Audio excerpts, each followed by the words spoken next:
Horror कहानियां थी। अगली मौत किसकी? संजीव अपने दोस्तों राघव और प्रतीक के साथ बियर बार में बैठकर बियर पी रहा था।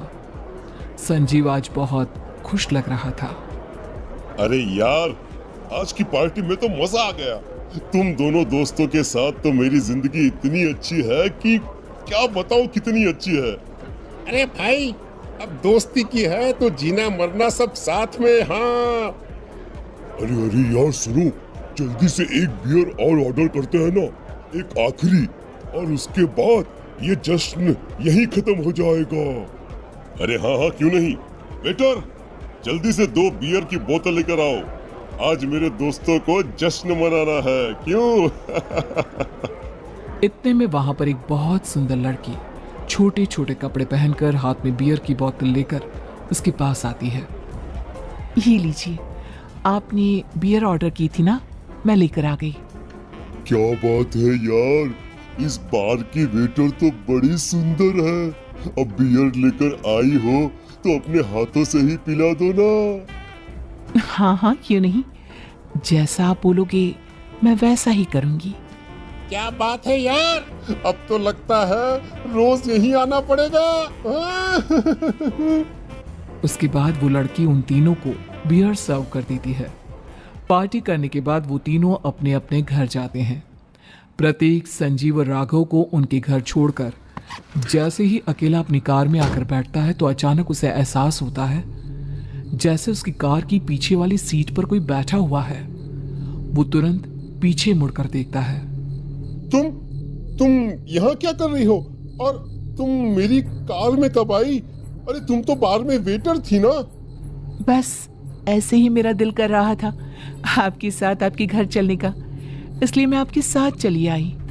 अरे लेकिन तुम मेरी कार में आई कब? अभी कुछ देर पहले तो यहाँ पर मेरे दोस्त बैठे हुए थे।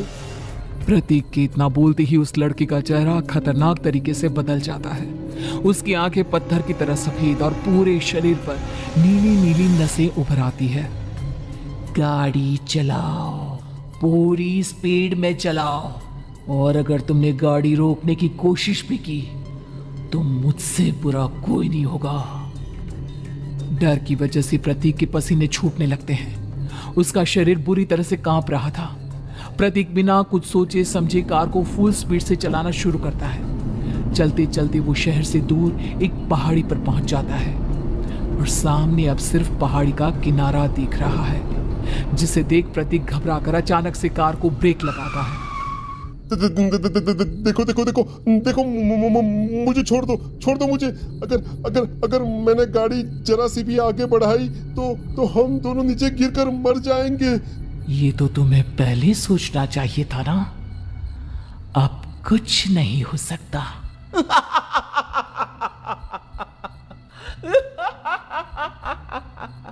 छोड़ दो मुझे। नहीं नहीं, प्लीज मुझे छोड़ दो। प्लीज प्लीज मुझे जाने दो, छोड़ दो मुझे। गाड़ी आगे बढ़ाओ। और तभी अचानक से बिना प्रतीक के स्टार्ट किए उनकी कार आगे बढ़ती है और गहरी खाई में गिर जाती है। उसके चीखने की आवाज एक चारों तरफ सुनाई देती है।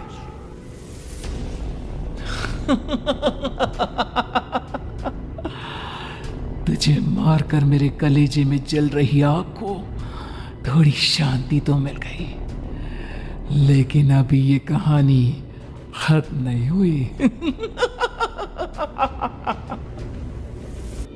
और फिर अगले दिन राघव और संजीव को पता चलता है कि प्रतीक की पहाड़ी से नीचे गिरकर मौत हो गई। अरे कल रात की तो बात है यार, हम सब बैठकर पार्टी कर रहे थे, लेकिन मेरी एक बात समझ में नहीं आ रही। राघव शहर से इतना बाहर उस पहाड़ी पर इतनी रात को क्या करने गया था? अरे यार, वही सोचकर तो मैं भी परेशान हूँ। हम दोनों को छोड़ने के बाद तो वो सीधा अपने घर जाने वाला था, और वो आत्महत्या क्यों करेगा भाई? कल रात तक वो कितना खुश था, हमारे साथ सेलिब्रेट कर रहा था। हाँ, लेकिन पुलिस ने तो यही कहा है कि प्रतीक ने अपनी कार को जानबूझकर पहाड़ी से नीचे गिरा दिया और आत्महत्या कर ली। अरे यार, संजीव मेरी तो कुछ भी समझ में नहीं आ रहा है। चल ठीक है, अब मैं अपने घर जाता हूँ। Okay bye. राघव अपने घर में अकेला था। दोपहर का वक्त था। तभी दरवाजे की घंटी बजी। कौन है? अरे 1 मिनट रुको, अभी आता हूँ। राघव ने जैसे ही दरवाजा खोला उसने देखा कि सामने एक बहुत खूबसूरत लड़की खड़ी हुई है। कौन है आप और यहाँ किससे मिलने आई हैं? देखिए ना, बाहर बारिश शुरू हो गई थी, मेरी गाड़ी खराब हो गई है। आपका घर नजर आया तो सोचा कुछ हेल्प ले लेती हूँ। क्यों नहीं, आइए ना, आइए आइए। मेरे कपड़े पूरे भीग चुके हैं, क्या आपके पास टॉवेल मिलेगा प्लीज? राघव अपने बाथरूम से एक टॉवेल लाकर उस लड़की को देता है। थैंक यू सो मच, अब मैं चलती हूँ। अरे इतनी क्या जल्दी है? आप चाहे तो बारिश रुकने तक यहाँ पर रुक सकती हैं। हाँ। लड़की ने पलटकर राघव की तरफ देखा। नहीं, मुझे जाना होगा, मेरा काम बाकी है। और वो वहां से चली गई। उस लड़की के जाने के बाद राघव अपने बाथरूम में नहाने के लिए गया और जैसे ही उसने बाथरूम में देखा तो उसका टॉवेल वहीं पर लटका हुआ था। उसने टॉवेल हाथ में लिया तो देखा कि उसका पूरा टॉवेल खून के धब्बों से सना हुआ है। अरे अरे ये क्या? ये टॉवेल तो मैंने उस लड़की को दे दिया था। ये वापस मेरे बाथरूम में कैसे आ गया? और इस पर ये खून के धब्बे कहां से आ गए? राघव ने आईने में देखा तो उसकी गर्दन पर एक बड़ा सा चाकू का कट लगा हुआ था जिससे खून बह रहा था, जिसे देख राघव के होश उड़ गए। हाँ, अरे ये क्या? मेरी गर्दन इतनी ज्यादा कटी हुई है और मुझे दर्द भी नहीं हो रहा है। ये क्या हो रहा है मेरे साथ? राघव घबराकर बाथरूम से बाहर आया और अपना मोबाइल उठाकर उसने संजीव को फोन लगाया। संजीव जल्दी से मेरे पास आ जाओ। मुझे लगता है कुछ बहुत बड़ी गड़बड़ है, जल्दी आ जाओ।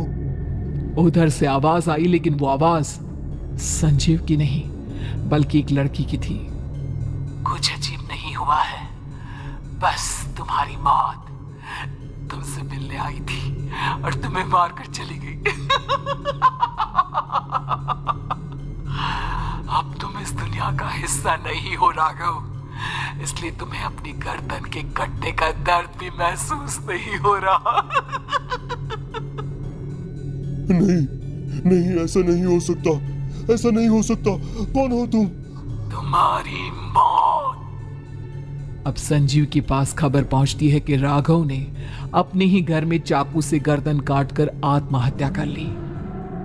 ये सुनने के बाद संजीव के होश उड़ गए।